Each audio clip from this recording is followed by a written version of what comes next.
up guys, Saf here on SuperSaf TV, and this is the SuperSaf style camera comparison between the iPhone 15 Pro Max and the Samsung Galaxy S23 Ultra. It's the one you've all been waiting for. We're going to test out all aspects of the cameras, videos, images. We're also going to be testing out the zoom, so stay tuned for that. So we're going to kick off with photos from the primary cameras, and there is a lot to cover. Now, after taking lots and lots of photos, what I did notice is that the iPhone 15 Pro Max does have better overall dynamic range. You can see here in these examples, in the shadow areas, the iPhone 15 Pro Max has definitely better maintained those details. The S23 Ultra tends to go for a little bit more of a vibrant, more of a punchy look, and does seem to be increasing the contrast, which might be a cause of this. But one new thing that we have on the iPhone is that now by default, it will shoot at 24 megapixels. So you will be getting more resolution at default compared to the S23 Ultra, and it does mean that the images do appear to also look sharper. Now, I know a lot of you guys are going to be going crazy in the comments saying, yes, but the S23 Ultra has a 200 megapixel camera, and that is correct. The iPhone 15 Pro Max has a 48 megapixel camera. So if we do shoot at these maximum resolutions, you are going to be able to crop in further on the S23 Ultra.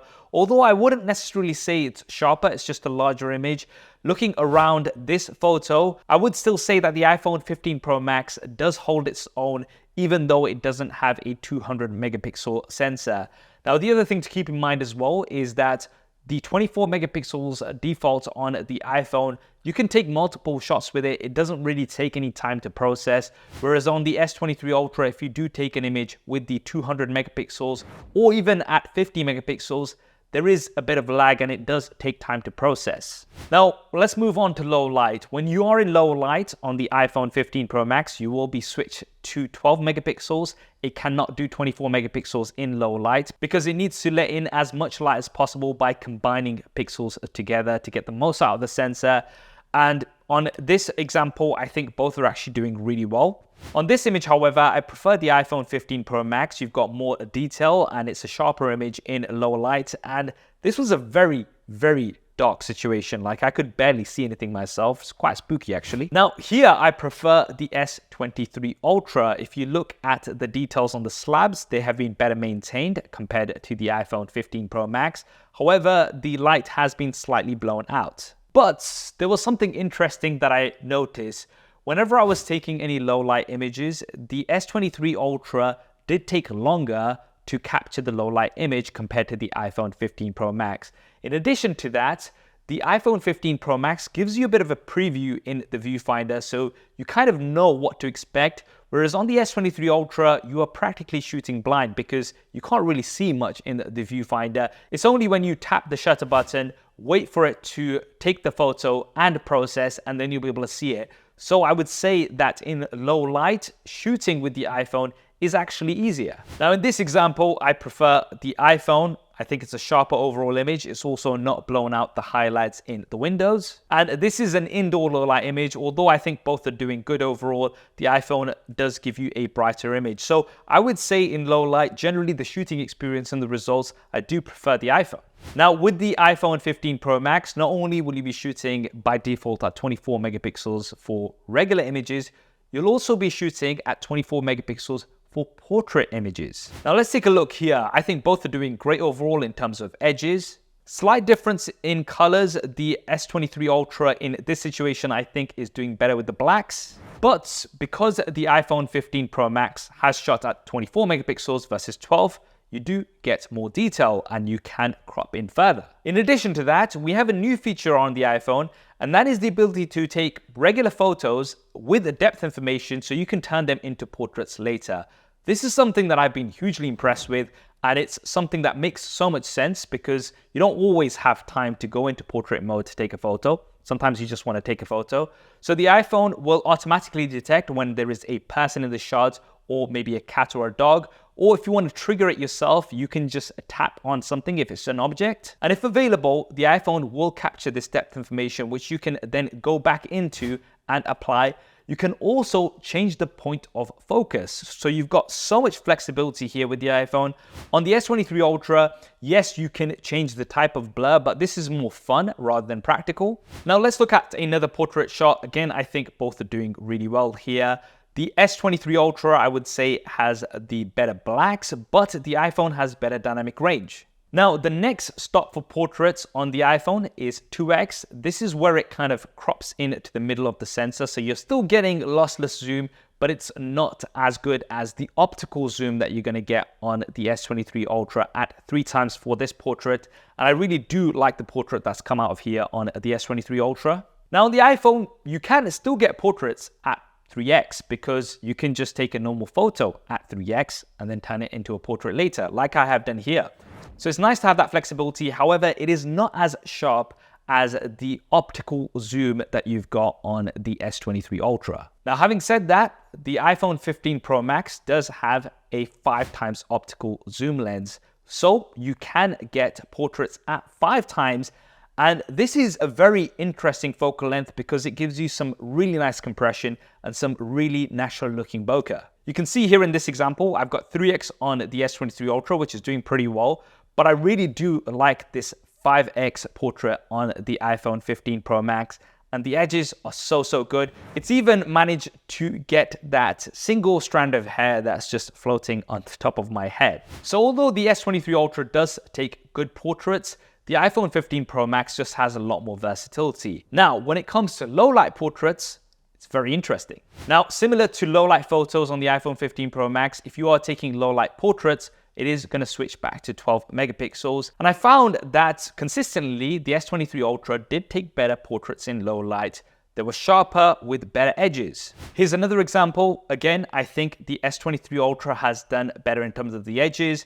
The iPhone 15 Pro Max has blurred out my hair a little bit. Now here on the iPhone, you can't actually use any focal length because the depth effect will not work in night mode, but you can still take portraits at 1x, 2x, as well as 5x. Now, if we compare the 3x on the S23 Ultra versus the 2x on the iPhone 15 Pro Max. Now, neither of these are perfect, but the iPhone is a little bit noisy for my liking, and I do prefer the S23 Ultra here. But it didn't seem like the iPhone wanted to take any portraits at anything other than 1x in low light. And if you really want, you can take portraits at 5x on the iPhone 15 Pro Max in low light. However, I would say that this is really pushing it and we can't really do a like-for-like comparison. So those are the portraits. Now let's take a look at zoom, because now we have a brand new 5x telephoto camera on the iPhone 15 Pro Max. Where did you come from? Hey, SuperSaf here. You found the new office? Dude, you're really not hard to find. Anyway, guys, you know what I want to remind you. If you haven't already, then do consider subscribing and hit that bell icon. We're actually working on a detailed comparison between the S23 Ultra and the iPhone 15 Pro Max, looking at all of the differences as well as the cameras. You're not going to want to miss it. It's going to be here very, very soon. I'll see you next time. You heard the man. If you haven't already, then do consider subscribing. There will be lots more content coming up on here soon. Telephoto cameras. Now, the first thing to mention is that the iPhone does have lots of different focal lengths that you can now get with lossless zoom. So you've got 1.2 as well as 1.5. I do like the flexibility. Apple did say it's the equivalent of having 7 different lenses, which I think is a bit of a push, but it is nice to have that flexibility nevertheless. And like we had with the iPhone 14 Pro Max, although you don't have a 3 times optical zoom camera, you can still use 2x zoom, which is going to be cropping into the middle part of the sensor, which is essentially still going to give you lossless zoom. Now, what I found with zoom is that if you were taking pictures between 1 to up to 2.9x on the iPhone 15 Pro Max, it would give you better results compared to the S23 Ultra. However, as soon as you got to 3x, that's when the optical zoom camera of the S23 Ultra kicks in. And it does give you sharper results, understandably. Now, when you go from 3x all the way to around 4.9x, then the S23 Ultra is still going to be giving you better zoom compared to the iPhone 15 Pro Max. But as soon as you hit 5x optical zoom, then that's when the optical zoom camera of the iPhone 15 Pro Max kicks in. Are you seeing a trend here? And you'll see here that we do have sharper results on the iPhone 15 Pro Max. Now this is going to carry on all the way up to around 9.9x. And when you hit 10x, then that's when the periscope zoom camera of the S23 Ultra kicks in, and that will give you sharper results. Looking at this image, especially if you look towards the text, the S23 Ultra is giving you sharper text. Now the iPhone 15 Pro Max can now go up to 25 times with digital zoom, and at 25x, the iPhone is still doing pretty decent and especially better compared to the iPhone 14 Pro Max, but this is where the S23 Ultra really shines. Look at all the text, it's clearly visible and it's crisp on the S23 Ultra, whereas you are now starting to struggle with the iPhone 15 Pro Max. Now I tried this in different situations and I got the exact same results. I think it's really gonna come down to what type of zoom do you want. Do you want extended zoom? Then the S23 Ultra will be for you. Do you want the ability to zoom up to 10 times? Then I would go for the iPhone 15 Pro Max. Now, of course, the S23 Ultra can zoom all the way up to 100 times. Now, this is something that I don't use much at all. It is a bit of a gimmick. And yes, you can take pictures of the moon. It's been cloudy here in the UK over the past week, so I've not been able to take any pictures of the moon and compare them as yet. But I will do some comparisons on my Instagram when the moon is out. So if you want to follow me on there, I'm at SuperSaf. Now, one interesting thing is that the iPhone 15 Pro Max's telephoto camera actually has a pretty wide aperture, wider than most others. So I really wanted to see how the telephoto cameras compared in low light. And the results were quite interesting. So at 5x, the iPhone understandably is doing better. But then at 10x, I was expecting the S23 Ultra to do better. But this was not the case. It actually struggled to focus on me. Now, extending it all the way to 25 times, the iPhone here you can see is doing way better than the S23 Ultra, even though the S23 Ultra has a 10 times optical zoom camera compared to the 5 times optical zoom camera. So everything in addition is coming digitally. But I think this is really where that wider aperture helps the iPhone 15 Pro Max. So if low light zoom is your thing, then the iPhone is doing better.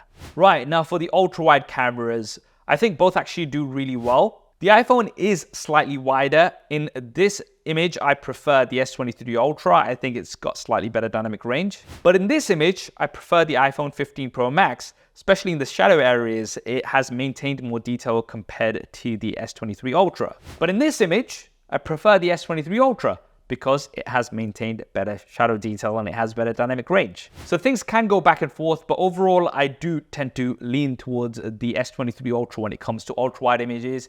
And that is also because of macro photography. Now, both of these take excellent macro shots.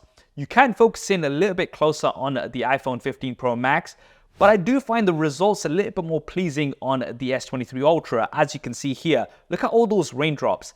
Now, this might be down to some of the processing that Samsung does, but hey, I like it. Again, in this example, although the iPhone is doing really well, I just prefer the slightly more contrasty image on the S23 Ultra. You can just see those droplets a little bit clearer. Now, for images in low light with the ultra-wide camera, here, I prefer the S23 Ultra. It's just a tad sharper. Now remember, this place was super dark. Again, another ultra-wide shot. Once again, I prefer the S23 Ultra. If you look at the paving, it is more detailed compared to the iPhone 15 Pro Max.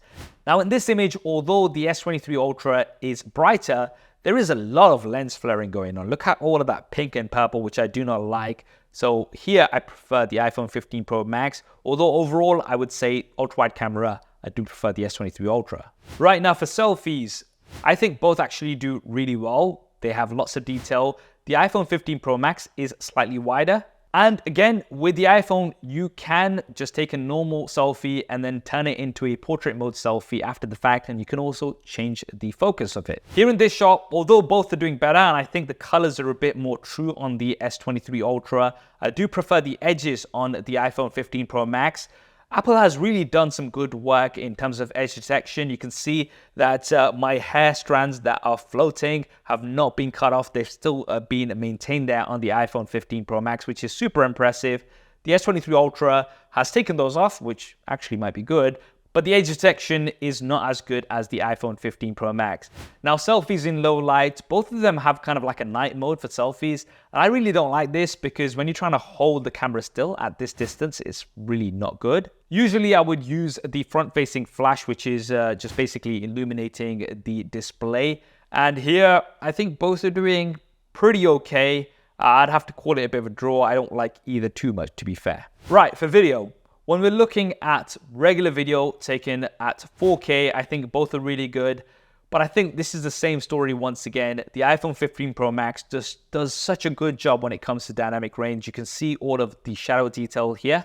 Now, both devices can shoot in HDR, high dynamic range, but I would say the iPhone is more versatile because it's easier to use and it's easier to take over to different places.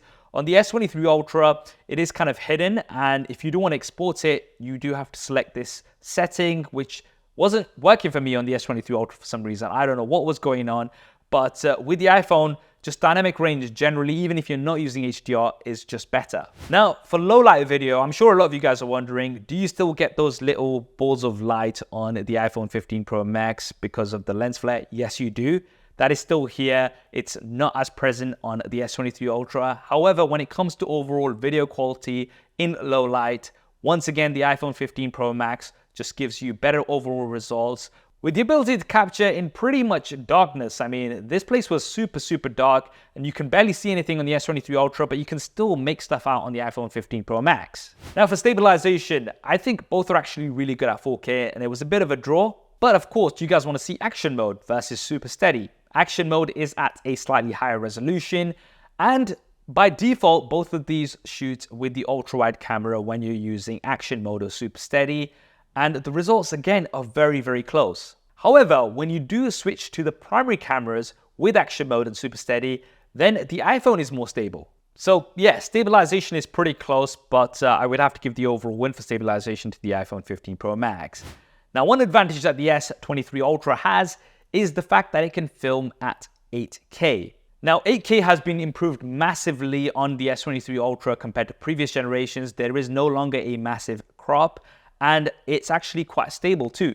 Now, I know not everybody shoots at 8K, but if you do want to have that option and you want lots of detail, then you have that with the S23 Ultra. You can even crop in and completely change your angle. This is something that you do not have on the iPhone 15 Pro Max, although I would still say dynamic range is better on the iPhone. Right, what about pro features? This is something I know you guys will want me to touch on. The S23 Ultra actually has a pro video mode with lots and lots of control over your shutter speed, white balance, ISO. And if you are somebody who likes to kind of mess around with these settings, you're going to be able to do that natively on the S23 Ultra. On the iPhone 15 Pro Max, you will have to get an external app to do this. However, on the iPhone 15 Pro Max, you do have ProRes recording with log. Now, some of you guys might be wondering, what am I talking about? Log is basically what pro videographers use. It's like a flat picture profile, which you can then add color to later on in post. And if you are somebody who likes to do this, this is now natively available on the iPhone 15 Pro Max, which is great to see. For slow motion, I think both are actually pretty good. The S23 does appear to be sharper. I'm not sure if this is pro sharpening, but I do prefer it. The S23 Ultra also has super slow-mo, so this is at around 960 frames a second, but it is at 720p, so it is being upscaled quite a bit. However, the option is there. The iPhone does have a bit more versatility because you can shoot slow motion from all the different lenses. So you can use the ultra-wide, the primary, as well as the telephoto. On the S23 Ultra, you only have the primary camera. So a few advantages and disadvantages here for both when it comes to slow motion. Now, for the front-facing camera, I think both are actually really good. However, the iPhone is wider. It's got better colors. My beard is not purple like it's starting to appear on the S23 Ultra. Once again, you do get overall better dynamic range on the iPhone. In terms of stabilization from the front-facing camera, I think it is a bit of a draw. Now, for cinematic video, you saw the intro of this video. And although I would say neither is perfect, both of them were struggling a little bit with my hair. I mean, I have gray hair, so it is a bit of a challenge. But overall, the colors were better on the iPhone. You can also edit where you want to focus after the fact on the iPhone. This is something that you can't do on the S23 Ultra. And a brand new feature that we've got on the iPhone this year is continuous zoom in cinematic mode. This is something that you can't do in the S23 Ultra. You are just fixed. For autofocus in good light, I think both are pretty good, but I really wanted to put them through the paces, right? So I used a black card in low light, which is very difficult, but the iPhone had no problems with it whatsoever. The S23 Ultra was struggling, as you can see. And that is because the iPhone 15 Pro Max has a LiDAR scanner. It doesn't have to rely on the light in the scene. And finally, audio. I'll let you guys have a listen. Audio test on the iPhone 15 Pro Max. and now the Samsung Galaxy S23 Ultra. Back to the iPhone 15 Pro Max and the Samsung Galaxy S23 Ultra. Let me know which one you think was better, but in my opinion, I think both were very good, but I'd say that the S23 Ultra does have overall better noise cancellation. I could hear less of the background noise. That's what I think anyway. What do you guys think? Drop me a comment below. Let me know your thoughts. In terms of my conclusions, I think both of these have excellent cameras overall, both for images and video. The S23 Ultra obviously has that better extended zoom. It has better portraits in low light, better macro shots in my opinion, as well as the overall better ultra wide camera. The iPhone, I would say, is so consistent, and it's also very versatile because now you have all of these different focal lengths and lenses that you can use. You can also shoot at 24 megapixels by default. You can control the depth of images after you take them, which is amazing. It has better low light performance from the primary as well as the telephoto camera. And I sound like a broken record, but I still think the iPhone has the best video on any smartphone overall. If you want to see my unboxing and initial 72-hour experience with the iPhone 15 Pro Max, I've covered that in the video here. And if you want to see my full review of the S23 Ultra, you can see that here. Don't forget, I am working on a very detailed comparison between the S23 Ultra and the iPhone 15 Pro Max, looking at all of the other things as well as the cameras. If you don't want to miss that, then do subscribe and hit that bell icon. I hope you enjoyed this video and found it useful. If you did, then do smash the like button for me. Thanks for watching. This is Saf on SuperSaf TV, and I'll see you next time.